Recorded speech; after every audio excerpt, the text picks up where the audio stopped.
조선 부부는 갈라서기 위해 어떤 짓까지 했을까요? 조선에서 이혼은 감정의 결론이 아니라 문장과 절차의 결론이었습니다. 헤어지려면 이유가 필요했고 그 이유는 종이 위에 남아야 했습니다. 눈발이 성글게 흩날리던 밤 안채 문틈으로 찬 기운이 실처럼 들어옵니다. 아궁이 속 불씨가 꺼져가며 툭 하고 끊기는 소리를 내고 등잔불은 종이 가장자리를 누렇게 태웁니다. 사내는 종이 한 장을 접었다 펴며 손끝으로 자꾸 모서리를 누릅니다. 종이의 결이 손끝에 걸릴 때마다 마음도 함께 걸리는 듯합니다. 여자는 물그릇을 들고 있다가 그대로 멈춥니다. 그릇 속 물이 얇게 떨리고 그 떨림이 손목을 타고 팔꿈치까지 올라옵니다. 방 한쪽 열쇠 꾸러미를 쥔 시댁 어른이 낮게 한마디를 놓습니다. 좋게 끝내려면 사유부터 세워야지. 사내가 거의 숨만 내쉬듯 말합니다. 좋게 끝냅시다. 여자는 종이를 보지 않고 사내의 눈을 봅니다. 그 눈 속에는 미움과 미안함이 뒤섞여 있고 그 뒤에는 집안의 두려움이 앉아 있습니다. 여자가 천천히 말합니다. 제가 나가야 한다면 무슨 죄로 나가야 하는지부터 적어주세요. 그 말 끝에 방 안의 공기가 한번 가라앉습니다. 그날 밤은 소리들이 유난히 또렷합니다. 등잔 심지가 타는 소리, 바람이 창호를 긁는 소리, 종이가 바스락거리는 소리. 그리고 아무도 크게 말하지 않지만 모두가 아는 것, 소문입니다. 말이 한번 밖으로 새면 사람보다 먼저 퍼지고 퍼진 말이 다시 사람을 끌고 다닙니다. 여자는 물그릇을 내려놓으며 속으로 되냅니다. 나가면 살아야 한다. 살려면 나간 이유가 사람답게 남아야 한다. 사내도 속으로 되냅니다. 내가 악해지지 않으면 이 집에서 내가 밀린다. 시댁 어른은 종이를 한 번 더 밀어 넣습니다. 문장이 없으면 끝이 안 난다. 여자는 그 말이 무슨 뜻인지 알아차립니다. 문장이 없으면 쫓아냈다는 말만 남고 그 말은 곧 도망쳤다로 뒤집힐 수 있습니다. 여자는 더 무서운 말을 꺼냅니다. 그럼 제게 글을 주세요. 휴서를 주세요. 휴서라는 말이 방 안에 떨어지자 사내의 눈꺼풀이 한번 떨립니다. 책임이 찍히는 순간 집안의 체면에는 금이 갑니다. 금은 당장 보이지 않아도 훗날 한 번씩 어른들 목소리로 드러납니다. 본격적으로 들어가기 전에 이 이야기를 위해 조선 왕조실록과 승정원 일기, 경국대전과 대전해통, 대명률 관련 자료와 조선시대 혼인가족사 연구 자료들을 직접 확인했습니다. 구독과 좋아요는 이런 정확한 역사 이야기를 계속 만드는 힘이 됩니다. 감사합니다. 1485년 가을 한양 관청의 서고에는 젖은 먹 냄새가 눅눅하게 깔려 있었습니다. 서리의 손이 종이를 탁탁 펴고 붓끝이 종이를 긁는 소리가 길게 이어집니다. 혼인은 두 사람만의 약속이 아니라 두 집안의 결합이었고 아이의 소속과 재산, 제사 자리까지 함께 움직였습니다. 그래서 갈라서는 일도 우리 집 일로만 끝나기 어려웠습니다. 관아는 감정을 묻기보다 기록될 이유를 요구했습니다. 장터 한쪽에는 글을 대신 써주는 자리가 늘 있습니다.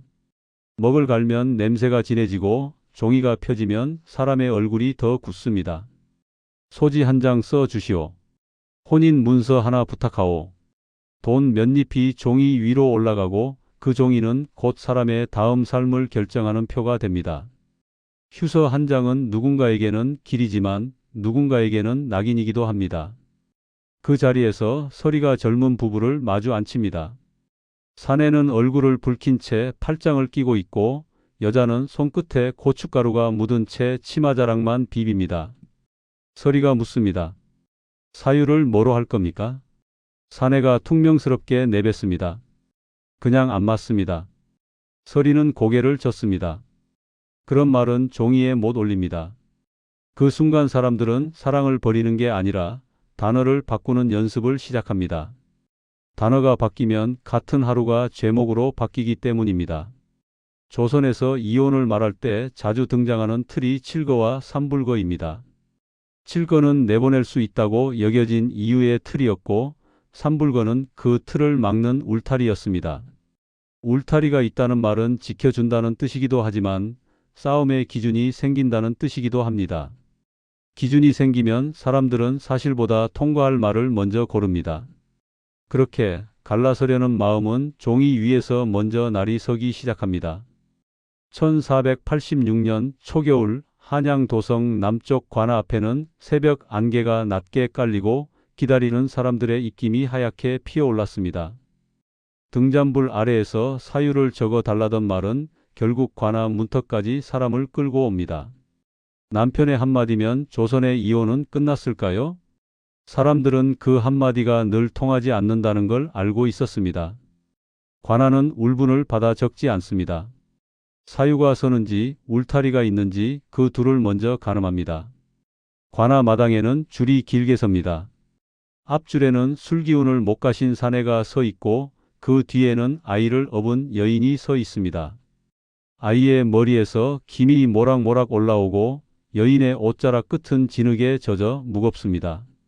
담장 너머로는 장터가 열릴 준비를 하고 시계가 부딪히는 소리와 닭 우는 소리가 뒤섞여 한양의 아침을 만듭니다.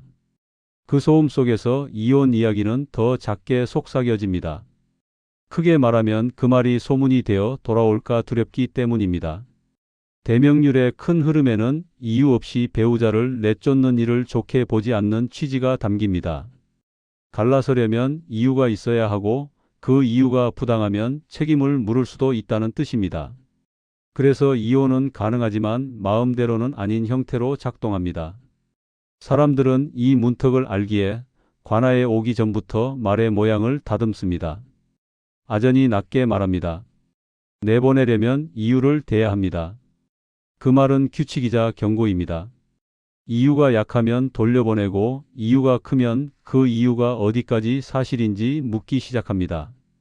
그래서 사람들은 애매한 이유를 좋아하면서도 동시에 가장 두려워합니다. 애매하면 통과하지 못하고 지나치면 칼날이 커지기 때문입니다. 칠거라는 틀은 현장에서는 이렇게 풀려 들립니다. 아이 문제가 커서 집안의 대가 끊길 위험이 크다. 남녀의 선이 어그러져 집안을 더럽혔다고 의심된다. 살림을 속여 재산을 해친다. 말과 행동이 지나쳐 집안을 흔든다. 질병과 갈등으로 살림이 무너진다. 시부모와의 관계가 크게 깨졌다.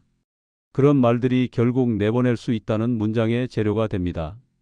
문제는 이 재료가 실제 삶에서는 너무 쉽게 뒤섞인다는 점입니다. 아프다는 말이 병이 되고 지쳤다는 말이 게으름이 되고 억울하다는 말이 대들미 됩니다. 삼불건은 그 재료 위에 덮는 뚜껑입니다. 갈 곳이 없으면 함부로 내쫓지 말라. 가난할 때부터 함께 살았다면 부귀해졌다고 버리지 말라. 시부모의 상을 함께 치렀다면 쉽게 내치지 말라. 말은 간단하지만 이 울타리를 둘러싼 싸움은 길어집니다. 갈 곳이 있다와 없다 사이에는 한 사람의 생계가 서 있고 함께 가난했다와 아니다 사이에는 집안의 체면이 서 있습니다. 관아 안쪽으로 들어서자 공기가 달라집니다. 바깥은 찬데 안은 사람의 숨으로 눅눅하고 아전의 풋끝이 종이를 긁는 소리만 또렷합니다. 여자가 자기 이름이 불리는 순간 목이 마르지만 침을 삼키기만 합니다. 말을 길게 하면 문장이 흔들릴까 두렵습니다. 사내는 눈을 자꾸 내립니다. 미안함인지 두려움인지 그 눈길의 정체를 따질수록 더 아프다는 걸 알기 때문입니다. 이혼을 막는 길도 있습니다. 울타리를 주장하며 부당한 내쫓김이라고 소지를 올리고 관아가 되돌려 보내라고 결정하는 경우도 전해집니다. 하지만 되돌아감은 늘 평온을 보장하지 않습니다. 집안의 체면은 더 깨지고 마을의 입은 더 커지며 여자는 다시 같은 문턱을 밟게 됩니다. 그래서 어떤 여자는 돌아가는 것을 두려워합니다. 돌아가면 죄목이 더 선명해질 수 있기 때문입니다. 관아 문 앞에는 다시 글을 대신 써주는 사람이 서성입니다. 사유는 몇 줄이면 되지만 그 몇 줄의 단어 하나가 사람을 살리고 죽입니다. 그 단어를 고르는 순간 부부의 얼굴보다 먼저 마을의 얼굴이 바뀌기 시작합니다. 법의 문턱은 차갑고 그 차가움은 집 안으로 그대로 옮겨갑니다. 1486년 늦겨울 한양 도성 안의 한 초가 안채에서는 밥그릇이 상 위에 놓였다가도 숟가락이 쉽게 들리지 못했습니다. 관아에서 돌아온 뒤 집안의 말은 더 짧아졌고 짧아진 말 사이로 계산이 더 많이 끼어들었습니다. 사내는 좋게 끝내자는 말을 자주 꺼냅니다. 그 말은 다툼을 멈추자는 말처럼 들리지만 실제로는 결론을 정해놓고 절차만 남겼다는 뜻이 되기도 합니다. 여자는 사유를 적어달라는 말로 맞습니다. 나가겠다는 말이 아니라 죄인으로 나가지 않겠다는 말입니다. 둘은 같은 방에 앉아 있지만 서로 다른 문을 바라봅니다. 사내는 집안의 문을, 여자는 자기 이름이 남을 문을. 시댁 어른은 밥상을 치우며 장부끈을 만지작거립니다. 열쇠 꾸러미가 부딪히는 소리가 방 안에서 유난히 크게 들립니다. 시댁 어른이 낮게 말합니다. 친정이 있으면 울타리는 아니지. 사내가 머뭇거리자 시댁 어른이 더 짧게 끊습니다. 있다는 말만 남기면 된다. 여자는 그 한 문장에서 깨닫습니다. 이 싸움은 진실이 아니라 기록될 말의 싸움이라는 것을. 여자는 그날 밤 부엌 뒤 광에 들어가 혼수들을 더듬습니다. 누비 이불에 거친 실밥, 항아리의 흙내, 녹그릇에 차가운 감촉이 손끝에 붙습니다. 이건 친정에서 가져온 것. 이건 내가 밤마다 꿰맨 것. 하지만 구분은 늘 흐릿합니다. 시댁은 집 살림이라 할 것이고 여자는 내 살림이라 할 것입니다. 여자는 작은 녹그릇 하나를 들었다가 다시 내려놓습니다. 텅 하고 울리는 소리가 가슴에까지 울립니다. 여자는 속으로 말합니다. 가져갈 물건이 아니라 가져갈 이유가 필요하다. 아이의 문제는 더 아픕니다. 아이의 소속이 어디로 굳는지에 따라 여자의 내일이 통째로 흔들립니다. 여자는 아이의 뺨을 손등으로 살짝 쓸어보며 숨을 삼킵니다. 아이는 따뜻하고 여자의 손끝은 차갑습니다. 그 온도 차가 여자의 마음을 찢습니다. 여자는 말하지 못한 말을 속으로 삼킵니다. 아이를 데려가면 죄가 될까? 아이를 두고 가면 평생 죄가 될까? 사내도 잠을 이루지 못합니다. 사내는 종이를 품에 넣었다가 꺼내고 다시 접습니다. 종이가 바스락거릴 때마다 마음이 함께 접히는 느낌이 듭니다. 내가 악한 사람이 되고 싶어서 이러는 게 아니다. 하지만 이 집은 대가 끊기면 끝이라고 믿는다. 내가 막지 못하면 나도 밀려난다. 사내는 마루 끝에 앉아 추위를 견디며 생각합니다. 내가 지키는 건 사랑이 아니라 자리다. 그 생각이 올라오는 순간 사내의 눈이 더 어두워집니다. 며칠 뒤 시댁 어른은 친척 한 사람을 사랑채에 불러 앉힙니다. 술잔이 오가고 말은 더 단단해집니다.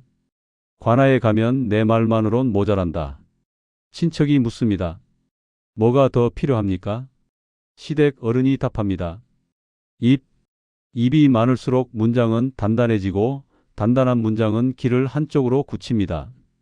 그때 여자를 돕는 말이 아주 조용히 들어옵니다. 빨래터에서 만난 늙은 아주머니가 젖은 손으로 소매를 털며 말합니다. 나갈 거면 글을 받아. 여자가 눈을 들자 아주머니는 더 낮게 덧붙입니다. 글이 없으면 내가 도망간 게 된다. 위로가 아니라 경고입니다. 하지만 경고는 길을 만듭니다. 그날 밤 여자는 남편에게 짧게 말합니다. 글을 주세요. 사내는 그 한마디에 얼굴이 굳습니다. 글은 책임이고 책임은 체면이며 체면은 집안의 칼날이기 때문입니다. 여자는 울음을 줄이고 손을 움직입니다. 말을 아끼고 바느질 땀을 촘촘히 하고 밥상을 더 반듯하게 냅니다. 이상하게도 여자가 조용해질수록 집안은 더 큰 말을 찾습니다. 조용함이 숨김으로 바뀌는 순간이 오기 때문입니다. 여자는 밤마다 문장을 연습합니다. 감정이 아니라 기록될 말로 살아남기 위해서입니다. 1486년 겨울 끝자락 한양 골목에는 녹았다 얼었다를 반복한 얼음이 칼처럼 얇게 깔려 있었습니다. 발이 미끄러지면 사람들은 먼저 손보다 말을 붙잡습니다. 저 집은 요즘 왜 저러냐? 소문은 그렇게 발밑에서 자랍니다. 안채에서 여자는 새벽마다 더 일찍 일어납니다. 아궁이에 불을 살리고 물을 길어오고 밥상에 올릴 나무를 손질합니다. 손끝이 얼어도 손을 녹일 틈을 오래 두지 않습니다. 조심하려는 마음이 커질수록 몸은 더 급해지고 급한 몸은 또 다른 말을 부릅니다.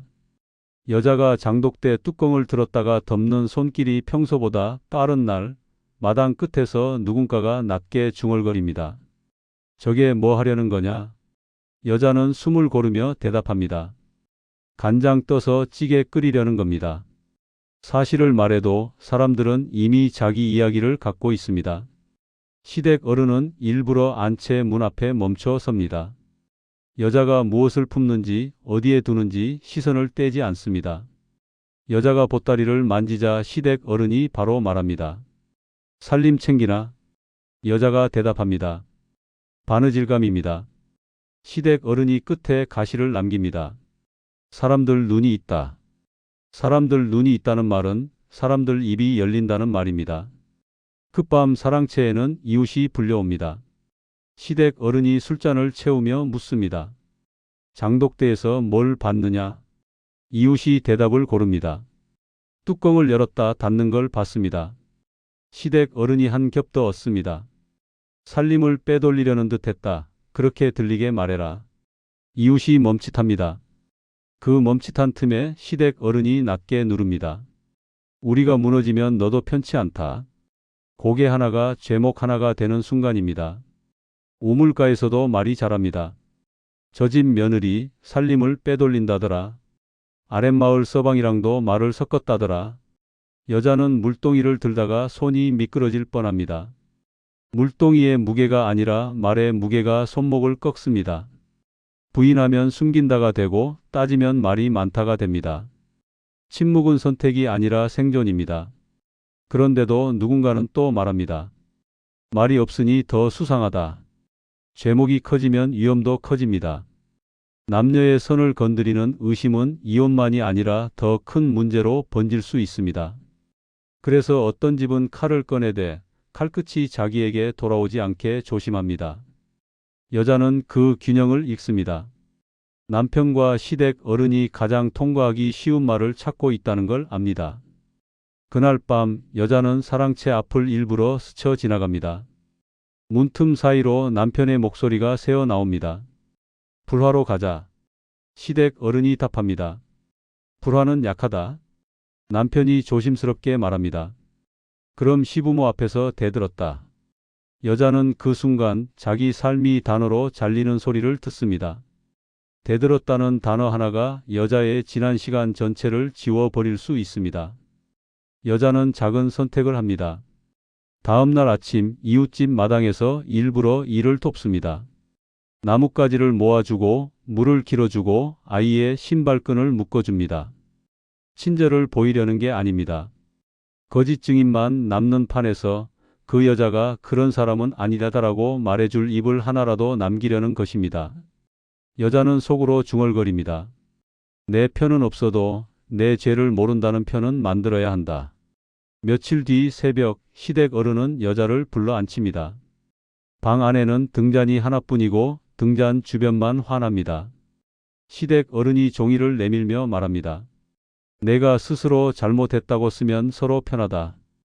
여자는 종이를 보지 않고 시댁 어른의 손을 봅니다. 떨리지 않는 손이 더 무섭습니다.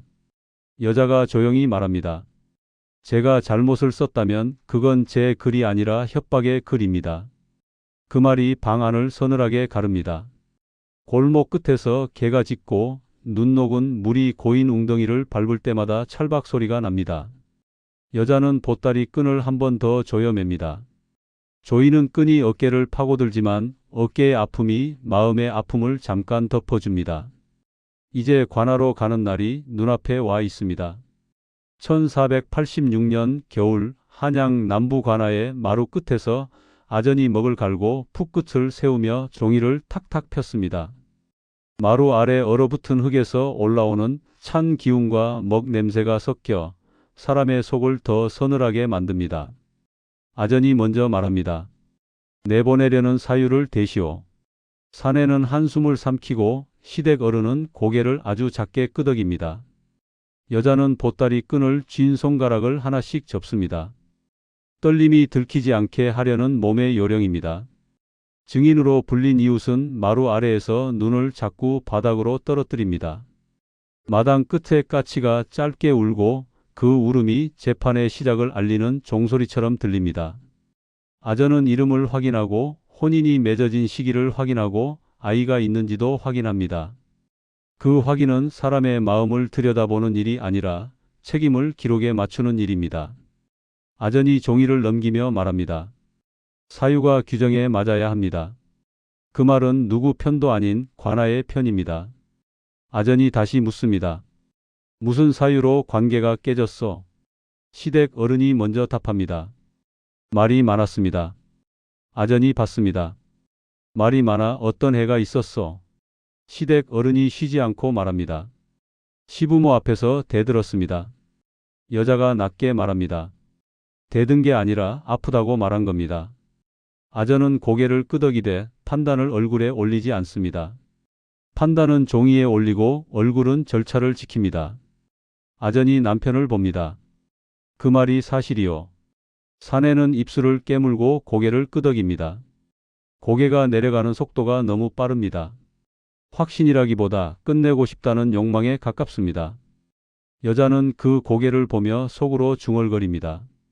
내가 미워서가 아니라 끝내고 싶어서. 그 생각이 여자의 숨을 짧게 끊습니다. 아전이 증인을 향해 말합니다. 본 것을 말하시오. 이웃이 목을 한번 가다듬습니다. 마당에서 소리가 컸습니다. 아전이 다시 묻습니다. 그 소리가 무슨 소리였어? 이웃이 머뭇거리며 말합니다. 시부모 앞에서 말다툼을 했습니다. 여자가 눈을 감았다 뜹니다. 누가 먼저 어떤 말을 했는지, 누구 손이 떨렸는지 그런 것은 종이에 잘 남지 않습니다. 남는 것은 말다툼이라는 한 단어입니다. 아전은 다른 말도 꺼냅니다. 살림을 빼돌렸다는 말도 있던데 그건 사실이요. 마루 아래 공기가 한번 멈춥니다. 큰 죄목은 되돌아올 수 있습니다. 시댁 어른이 말을 고릅니다. 그런 의심이 있었습니다. 아전이 짧게 받습니다. 의심은 의심이고 사실은 사실이요. 그 사이 남편이 낮게 말합니다. 확실하진 않습니다. 그 한마디가 여자를 살리는 말이라기보다 집안을 지키는 말로 남습니다. 거짓이 드러나면 칼날이 다른 쪽으로도 돌아가기 때문입니다. 아전은 울타리를 확인합니다.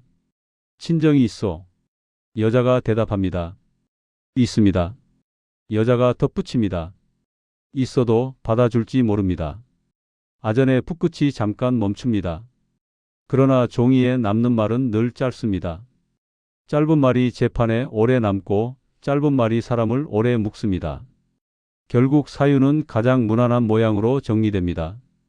불화, 시부모와의 충돌, 잦은 말다툼, 진실을 다 담지 못해도 절차를 통과시키는 말입니다. 아전이 종이를 정리하며 말합니다. 글이 남으면 뒤탈은 줄 수 있어. 남는다는 것은 보호이자 기록입니다. 여자는 그 기록을 붙잡습니다. 기록이 없으면 삶은 소문에만 매달리게 되기 때문입니다. 아전은 휴서의 형식을 맞춥니다. 날짜를 쓰고 두 집안의 이름을 쓰고 사유를 짧게 적고 이후 서로 원망하지 말라는 문장을 덧붙입니다. 먹물이 마르는 동안 방 안에는 아무 말도 없습니다. 그 무언의 시간에 여자는 자기 손바닥에 땀 냄새를 맡습니다. 땀 냄새가 먹 냄새와 섞여 여자의 시간 전체가 종이 위로 스며드는 느낌이 듭니다. 인주가 나옵니다.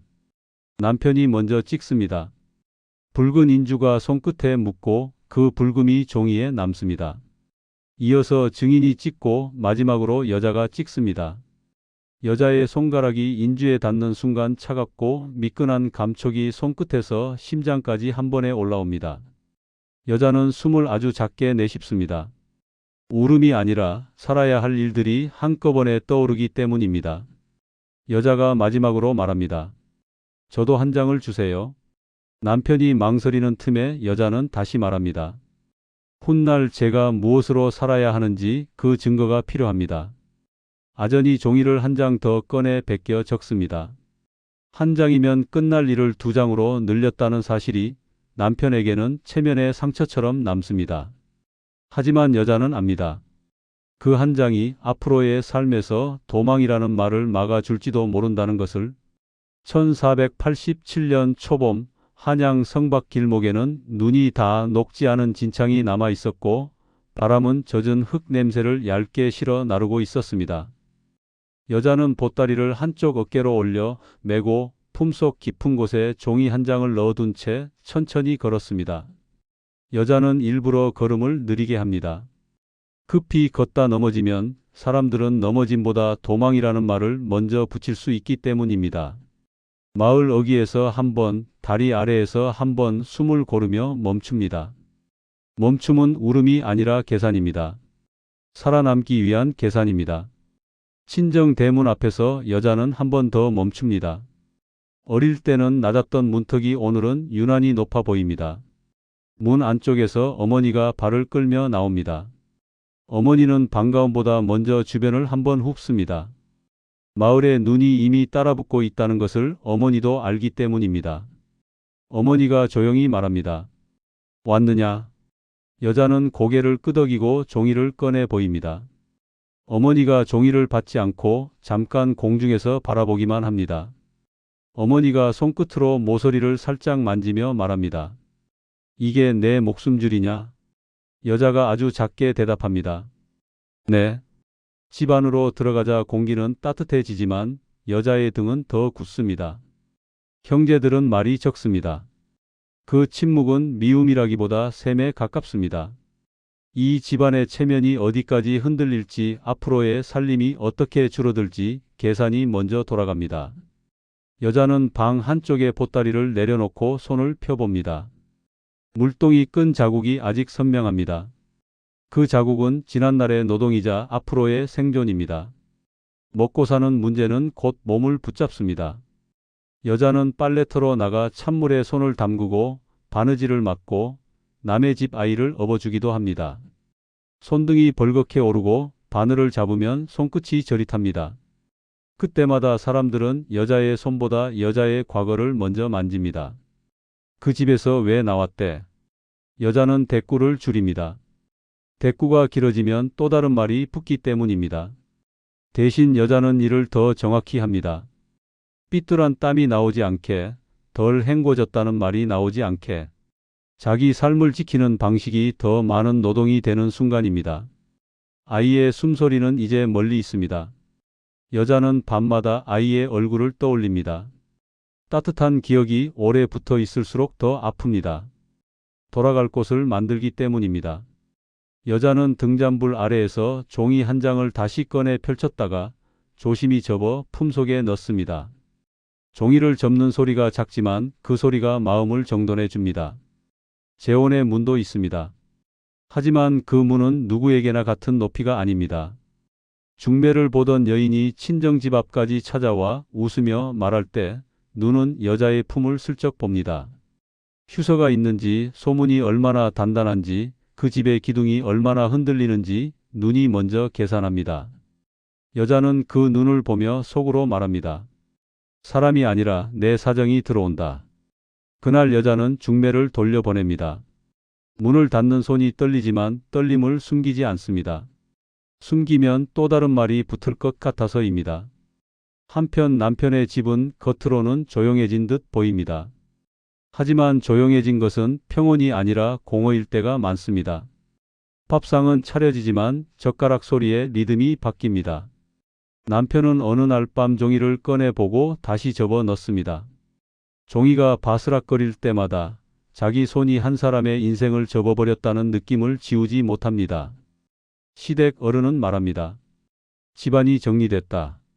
정리된 것은 살림의 모양이지 마음의 빚이 아닙니다.